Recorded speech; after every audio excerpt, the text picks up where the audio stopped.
everyone, this is Akash Ukani and welcome to Samarpan Techno School Biology YouTube channel.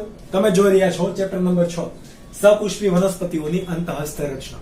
આજે ભણીશું lecture number 4. Lecture number 3 સુધીમાં આપણે વાત કરી હતી જલવાહક પેશી. આજ વાત કરીશું અંડવાહક પેશી. આકૃતિ સહ વર્ણવો અંડવાહક પેશીના ઘટકો. તમને આ સવાલ પણ 4 માર્ક્સ માટે પૂછી શકાય. આકૃતિ તમારે જે એનસીઈઆરટી બુક ની અંદર આપેલી છે એ પરફેક્ટલી દોરવી પડશે. હકીકતની અંદર આપણે એવી રચના નથી જોવા મળતી, કંઈક અલગ પ્રકારની રચના હોય કે જે હું તમને અલગ ડાયાગ્રામ્સ અથવા તો નીટના લેક્ચર્સ ની અંદર જ્યારે સ્કૂલ રેગ્યુલર થશે ત્યારથી ડ્રો કરીને સમજાવીશ. ઓકે, આકૃતિ સહ વર્ણવાનું છે તો આપણે પહેલા વર્ણવીએ ભાઈ અંડવાહક પેશી એ આવૃત બીજદ્વાર. એનું કામ શું હોય અથવા તો અંડવાહક પેશી કોને કહેવાય? ચલો ને વ્યાખ્યાથી શરૂઆત કરી દઈએ. એટલે તમે પહેલા શું લખશો એની વ્યાખ્યા, તો કે વનસ્પતિમાં પ્રકાશ સંશ્લેષિત ખોરાકનું પર્ણોથી વહન ક્યાંથી થશે? પર્ણોથી અન્ય ભાગમાં વહન કરતી જટિલ પેશીને શું કહેવાશે? અંડવાહક પેશી. આ અંડવાહક પેશીની અંદર વહન કેવા પ્રકારનું છે? જલવાહકમાં આપણે જોયું એક માર્ગી વહન છે.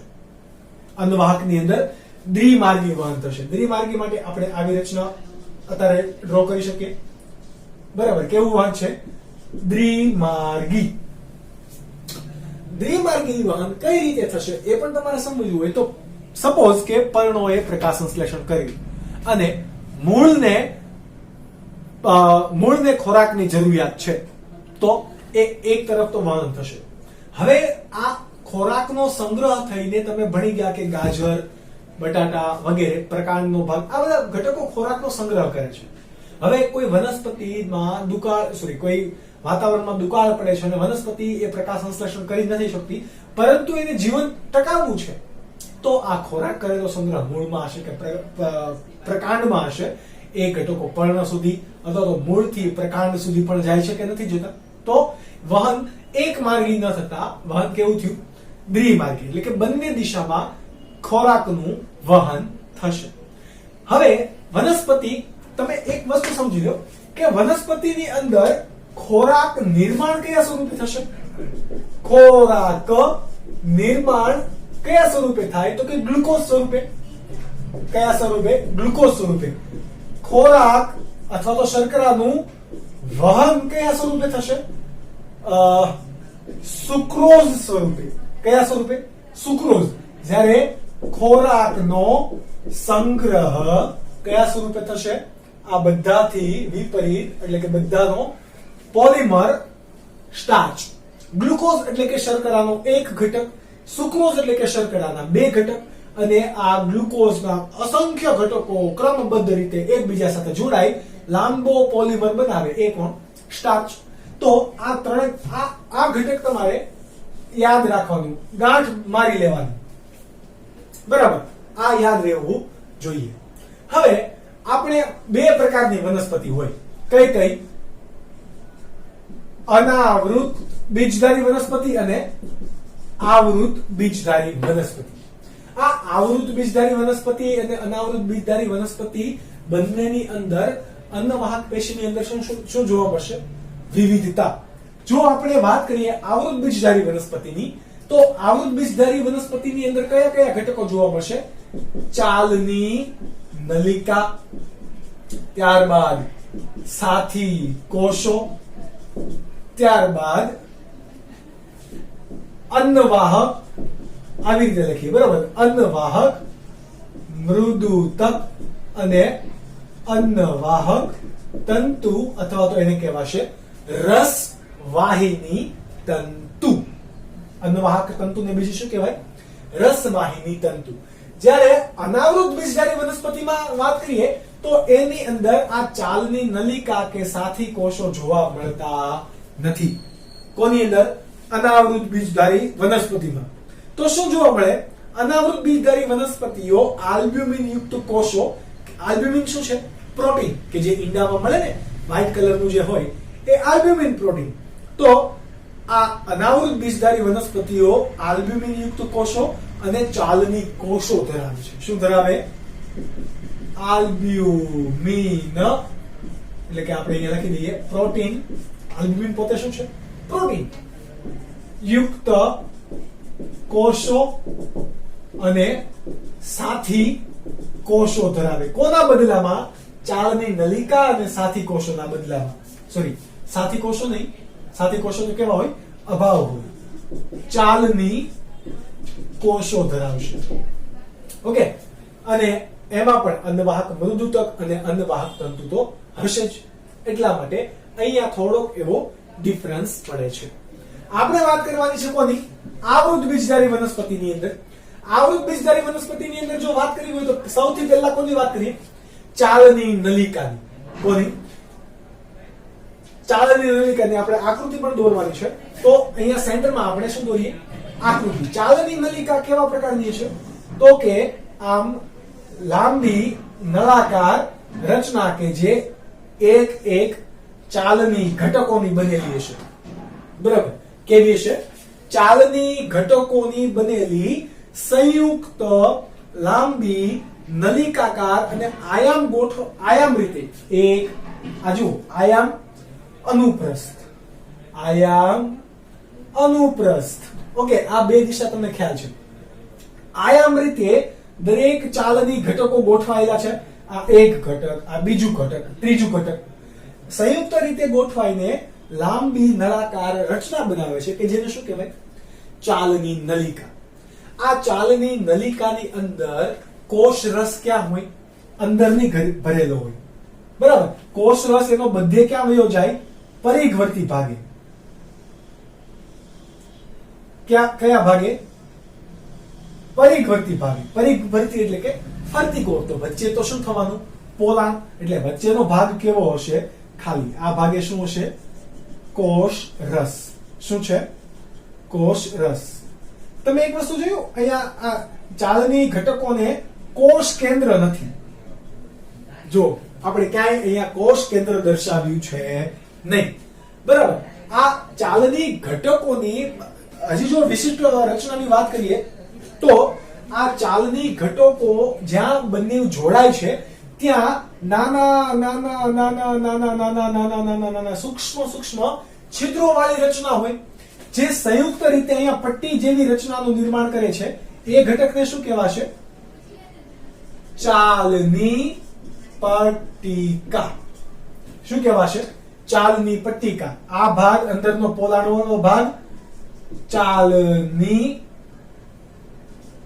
નલિકા. બરાબર? એક ભાગ તો ચાલની ઘટક સંયુક્ત રીતે જોડાયેલા હશે તો ચાલની નલિકા. એવી રીતે અહીંયા પણ આવેલા હશે સૂક્ષ્મ છિદ્રો. બરાબર? આ સૂક્ષ્મ છિદ્રોમાંથી અન્નવાહકના ઘટકો એટલે કે કોનું વહન થવાનું છે? વહન સુક્રોઝ સ્વરૂપે થશે. તો સુક્રોઝનું વહન થશે. ઓલરાઈટ? તો આ વાત હતી ચાલની નલિકાની. હવે આપણે વાત કરી એક અહીંયા ખાસ યાદ રાખજો કે પુખ્ત ચાલની ઘટકમાં કોષ રસ પરિઘવર્તી ગયો હશે અને વચ્ચેનો ભાગ જે પોલાણ વાળો છે એ પોલાણ વાળો ભાગ શાનો હશે? રસવાહિની. કોણ છે? રસવાહી. તો એની ફરતે ચાલની નલિકાની ફરતે ચાલની નલિકામાંથી વહન કોનું થવાનું છે? અન્નવાહકનું. અન્નવાહકના ઘટકો એટલે કે સુક્રોઝનું વહન કરશે કોણ?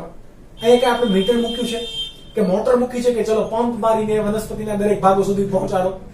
આવું કઈ છે નહીં. એટલા માટે અહીંયા વહન કોણ કરાવડાવશે? તો કે એના ફરતે રહેલા સાથી કોષ. શું?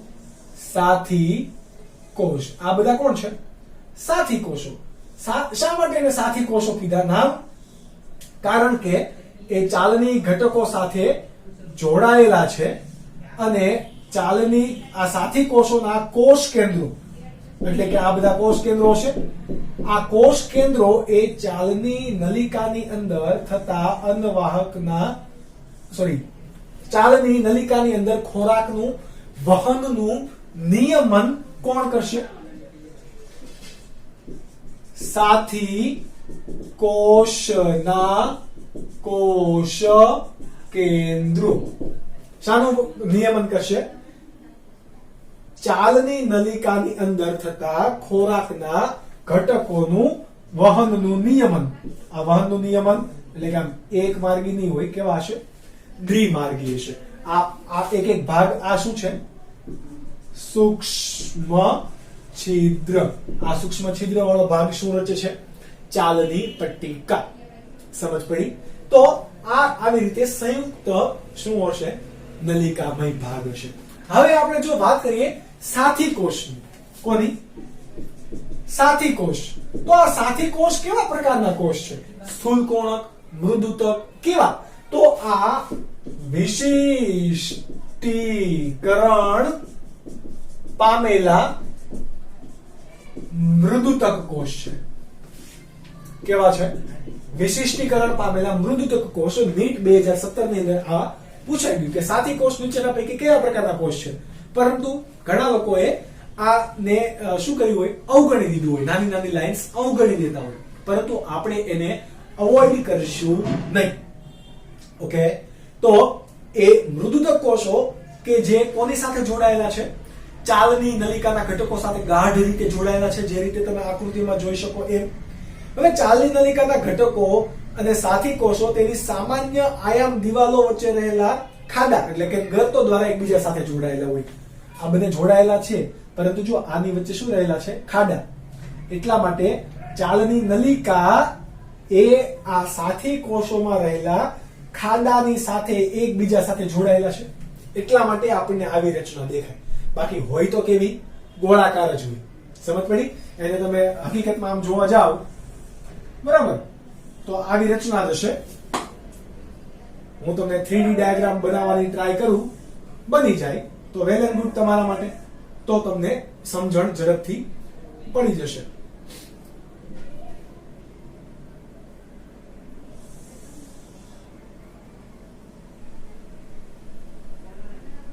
બહુ સિમ્પલ છે ડાયાગ્રામ આપણા માટે ડ્રો કરવા.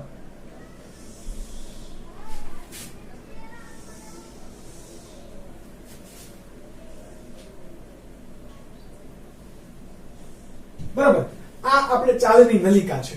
શું છે? ચાલની નલિકા. આ વચ્ચે આ ભાગ છે એ કોણ છે? ચાલની પટ્ટિકા. તો કે જો એમાં જો નાના નાના નાના નાના આમ બધી છિદ્રો છે. આ 3D ડાયાગ્રામ બની ગયો. બરાબર, તો આ પટ્ટો શું છે ભાઈ? આપણે એને આપણે આવી રીતે કટ કરેલ છે. આમ કટ કરેલ છે. સમજ પડી ગઈ ભાઈ? બરાબર, કટ કરો તો તમને આવો ભાગ દેખાશે. સમજ પડી? તો આ એક ચાલની ઘટક, આ બીજો એક ચાલની ઘટક. એમાંથી આમ ખોરાકનું વહન એકમાંથી બીજા તરફ થશે. સમજ પડી? એનું નિયમન કોણ કરશે? એની ફરતે આવેલા આ બધા સાથી કોષો. મેં તમને કીધું ને કે રચના હકીકતમાં થોડી કેવી દેખાશે? અલગ અલગ. અહીંયા પણ આમ સાથી કોષો લાવેલા હશે, કારણ કે ફરતે ગાઢ જોડાયેલા હોય. હવે આ સાથી કોષો વચ્ચે જે જગ્યા પડે છે, એમાં જો જગ્યા એટલે કે અહીંયા ખાડો, બરાબર, તો એમાં એના માટે કીધેલું છે કે આ ચાલની નલિકાના ઘટકો એના ગર્ત દ્વારા ગાઢ રીતે જોડાયેલા હોય, એટલે કે આમ બંને આમ એકબીજા પર સરકી નથી શકતા, ફિટ થઈ ગયા છે, એડજસ્ટ. ઓકે, આ એનું કોણ હશે? કોષ કેન્દ્ર. આ સાથી કોષનું કોષ કેન્દ્ર એ શું કાર્ય કરશે? આશ્રુતિ દબાણ ઢોળાંશ સર્જવા મદદ કરે. બરાબર, કઈ રીતે? તો કે આ બાજુના ઘટકોની સાંદ્રતા વધી જાય, ખોરાકના ઘટકોની સાંદ્રતા વધી જાય, અંદરના બાજુએ ઘટી જાય, તો અહીંયા કઈ પ્રક્રિયા થશે? આશ્રુતિ. હવે આ આશ્રુતિ કોને કહેવાય? તો એ આપણે ભણીશું ચેપ્ટર નંબર 11 ની અંદર. પરંતુ અત્યારે સમય પૂરતું એટલું યાદ રાખો કે આશ્રુતિ દબાણ ઢોળાંશ સર્જવા કોણ મદદ કરશે? સાથી કોષો. આટલા માટે એ સાથી કોષોના કોષ કેન્દ્ર ચાલની નલિકાની અંદર ખોરાકના વહનનું નિયમન કરે. ઓકે, સિમ્પલ આપણને એક લીટી આપી દીધી, પણ કઈ રીતે? તો કે કંઈક આ રીતે આવડી જાય કે ન આવડી જાય. ત્યારબાદ એમ ત્રીજા ઘટકો કયા છે? તો કે અન્નવાહક મૃદુતક. કેવા છે? અન્નવાહક મૃદુતક. નો ડાઉટ આ બધા જે સાથી કોષો હતા એ પણ કેવા હતા? મૃદુતક કોષો. પરંતુ આ અન્નવાહક મૃદુતક ક્યાં હશે? એની ફરતે આવી રીતે હું અહીંયા જો ડ્રો કરું તો આ બધા અન્નવાહક મૃદુતક કે જેના છેડા કેવા છે? સાંકડા છે. આ અન્નવાહક મૃદુતકમાંથી વિશિષ્ટીકરણ પામેલા સાથી કોષો છે. એટલા માટે આપણે એ લખ્યું કે વિશિષ્ટીકરણ પામેલા મૃદુતક કોષો આ બહારની બાજુ આવેલા છે. કયા છે? અન્નવાહક મૃદુતક કોષો. આ અન્નવાહક મૃદુતક છે તો ઓબ્વિયસલી એની કોષ દિવાલ શાની બનેલી હોય? સેલ્યુલોઝની. બરાબર. અને આ સેલ્યુલોઝની બનેલી છે તો ઘટ્ટ કોષરસ હશે. બરાબર. કોષરસ કેવો છે? ઘટ્ટ કોષરસ અથવા તો એને તમે જીવરસ કહો. આ પણ એટલે કે અન્નવાહક મૃદુતકના કોષો પણ એ કોના વડે જોડાયેલા હશે? કોષરસ તંતુ વડે. કોના વડે? કોષરસ તંતુ. કોષરસમાંથી નીકળતા પ્રવર્ધો જેવા તંતુને શું કહેવાય? કોષરસ તંતુ. એના દ્વારા એ આ એકબીજા ઘટકો જોડાયેલા હશે. એટલા માટે આપણે અહીંયા લખી શકીએ કે કોષરસ તંતુ દ્વારા કોષો સાથે જોડાણ થયેલું હોય. આ પણ અહીંયા તમે જુઓ તો આ સાથી કોષની સાથે ગર્તની અંદર જોડાણ ધરાવે. ગર્ત એટલે કે ખાડો. તો સિમ્પલ છે અન્નવાહક મૃદુતક. તમને એનો આકાર પૂછે તો કેવા છે? લાંબા સાંકડા છેડાવાળા કોષો કે જે ઘટ કોષરસ અને કોષ કેન્દ્ર ધરાવે. જ્યારે ચાલની નલિકાના ઘટકો એ કોઈ કોષ કેન્દ્ર ધરાવતા હતા નહીં. આની કોષ દિવાલ શાની બનેલી છે? અન્નવાહક મૃદુતકની. સેલ્યુલોઝની. અને કોના દ્વારા અન્ય કોષો સાથે જોડાયેલા હોય? કોષરસ તંતુ દ્વારા. બરાબર. કોષરસ તંતુ દ્વારા. આ અન્નવાહક હવે મૃદુતક છે ક્યાં ગયા? મૃદુતક. તો મૃદુતક કોષોની આપણને ખ્યાલ છે કે એ બે કોષો વચ્ચે શું જોવા મળે? આંતરકોષીય અવકાશ જોવા મળે. એટલે કે અહીંયા જો જગ્યા હશે એ કોણ હશે? આંતરકોષીય અવકાશ. તો આ આંતરકોષીય અવકાશનું કાર્ય શું હશે? તો કે રાળ, ક્ષીર કે શ્લેષ્મ જેવા અન્ય પદાર્થોનો સંગ્રહ કરશે. શું કરશે? અન્નવાહક મૃદુતક ક્ષાર, રાળ કે શ્લેષ્મ જેવા પદાર્થોનો સંગ્રહ કરે. આ શ્લેષ્મ, રાળ કે ક્ષીર ક્ષીર ઓકે. આ પદાર્થો છે એ અન્નવાહકને લચીલતા અને મજબૂતાઈ પૂરી પાડશે. શું પૂરું પાડશે? લચીલતા અને મજબૂતાઈ. લચીલતા બોલે તો ઇલાસ્ટિસિટી. બરાબર. અહીંયા બહુ દબાણ સર્જાઈ જાય તો આને તૂટવા દેશે નહીં. એડજસ્ટ થઈ જશે, સ્ટ્રેચેબલ હશે. એટલા માટે એનો સંગ્રહ કરશે. હવે આ અન્નવાહક મૃદુતક હોય કોણ? અન્નવાહક મૃદુતક એ કઈ વનસ્પતિમાં ગેરહાજર? એક દળી વનસ્પતિમાં ગેરહાજર. કેમ એક દળી વનસ્પતિમાં ગેરહાજર હોય? તો કે આ અન્નવાહક મૃદુતક એ વિશિષ્ટ જટિલ રચના છે કે જે દ્વિતીય વૃદ્ધિ દરમિયાન જોવા મળશે. પ્રાથમિક વૃદ્ધિ દરમિયાન નહીં. ક્યારે? દ્વિતીય વૃદ્ધિ દરમિયાન વધારે એનો પ્રમાણ જોવા મળે. એટલા માટે અને એકદળી વનસ્પતિની અંદર પ્રાથમિક વૃદ્ધિ થશે, એમાં ક્યારેય દ્વિતીય વૃદ્ધિ થશે નહીં. કેમ? તો એ આપણે આવનારા લેક્ચર્સની અંદર ભણીશું. પરંતુ તમે આખું ચેપ્ટર વાંચી લો ત્યારે પણ તમને એના કોન્સેપ્ટ ખબર પડતા હોવા જોઈએ કે શા માટે ભાઈ નથી હોતું. પણ અત્યારે યાદ રાખી લો, જ્યારે આપણે કોન્સેપ્ટ આવશે દ્વિતીય વૃદ્ધિ પ્રાથમિક વૃદ્ધિ, ત્યારે ફરીથી હું તમને વાત યાદ અપાવીશ જો તમને યાદ આવી જાય. ઓકે. આ અન્નવાહક મૃદુતકની વાત કરી લીધી. ત્યારબાદ કોણ છે? અન્નવાહક તંતુ. કેવા? અન્નવાહક તંતુ. આ અન્નવાહક તંતુ એટલે સૌથી બહારની બાજુ આવેલા આ ઉભા લીટા એ કેવા? અન્નવાહક તંતુ. આ અન્નવાહક તંતુ એટલે કયા ખબર ને? અન્નવાહક તંતુ એટલે કે કોણ? દ્રઢોતકના જે તંતુ હતા. બરાબર. દ્રઢોતક પેશી આપણે ભણી ગયા. એમાં બે પ્રકાર ભણી ગયા. અષ્ટિકોષો અને તંતુ.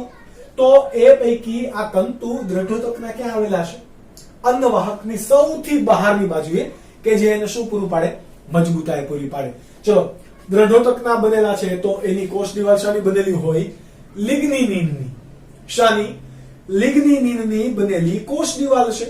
આ તંતુ વિશે આપણે વાત કરી તો સાંકડા હતા. દ્રઢોતકના તંતુ કેવા હતા? છેડેથી સાંકડા, અણીદાર અને ખૂબ મજબૂત. એની કોષ દિવાલ કેવી હોય? જાડી હોય, જેના કારણે એ શું મજબૂતાઈ પૂરી પાડે. શું પૂરું પાડે? મજબૂતાઈ પૂરી પાડે.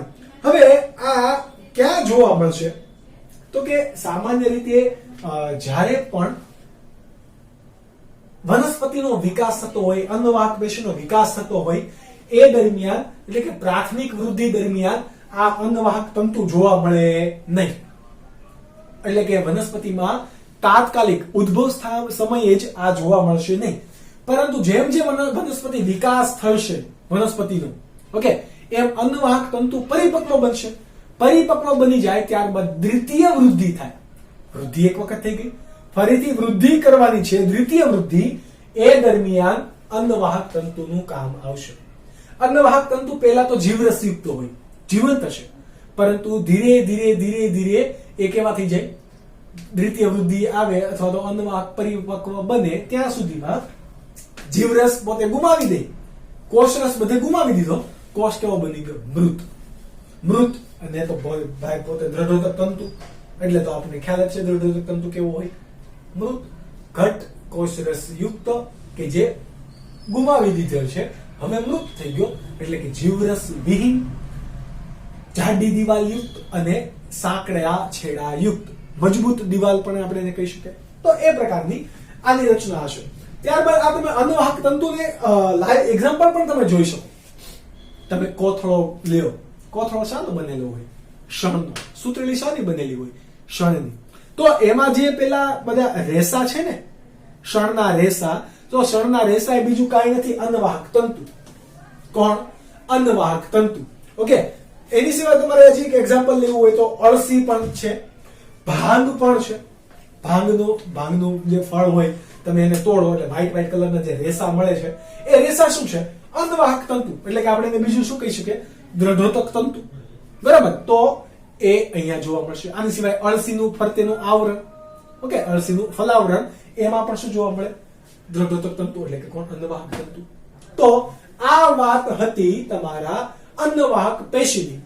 અન્નવાહક પેશીની જો વાત કરતા હોય, જેવી રીતે આપણે જલવાહકની અંદર વાત કરેલી કે આદિદારુ અને અન્નદારુ પણ જોવા મળે, તો એવી ને એવી જ રીતે અન્નવાહક પેશીની અંદર પણ શું શું જોવા મળશે? આદિ અન્નવાહક પેશી અને અન્નવાહક પેશી. કેવી? આદિ અન્નવાહક પેશી અને અન્નવાહક પેશી. તો આપણે અહીંયા ફક્ત બે પ્રકારોને મેન્શન કરી દઈએ કે કયા કયા પ્રકારો હોય, અને બહુ સિમ્પલ છે. કદાચ મેં તમને લેક્ચર નંબર 1 અને 2 માં સ્ક્રીનશોટ નથી આપેલા, એ બહુ ઈઝી છે એટલા માટે મેં બહુ સ્ક્રીનશોટ આપેલા હતા નહીં, પરંતુ આ ચેપ્ટર આ બે ક્વેશ્ચન્સ ની અંદર હું સ્ક્રીનશોટ આપીશ. ઓકે, અન્નવાહક પેશીના કેટલા પ્રકાર પડશે? તો કે 2. આદિ અન્નવાહક અને બીજી કઈ છે? અન્નવાહક પેશી. હવે આપણે આદિ શબ્દ કોના માટે વાપરેલો? જે પહેલેથી નિર્માણ પામેલ છે, પ્રાથમિક વૃદ્ધિ દરમિયાન નિર્માણ પામેલ છે, એને શું કીધું? આદિ અન્નવાહક. શું કીધું? આદિ અન્નવાહક. એટલે કે અહીંયા લખવું હોય તો પ્રાથમિક વૃદ્ધિ દરમિયાન નિર્માણ પામશે. આ રસનું વહન કરશે, અન્ન રસનું, ખોરાકના ઘટકોનું. એટલા માટે આને બીજું નામ શું કહેવાય?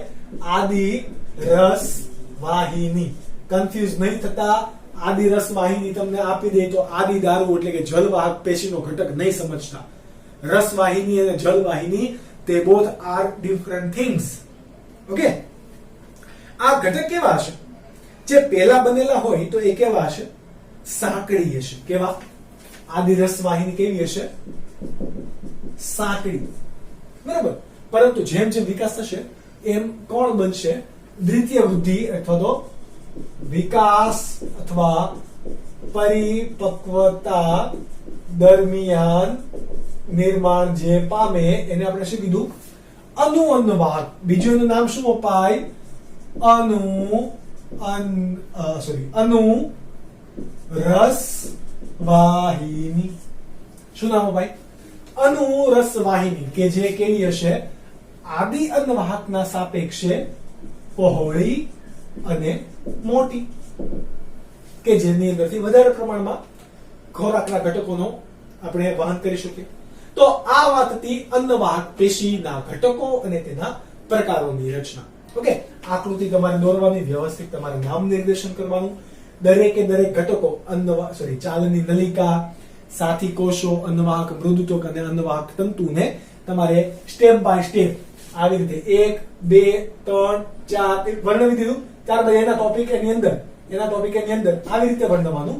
સૌથી પહેલા શું દોરવાની? આકૃતિ.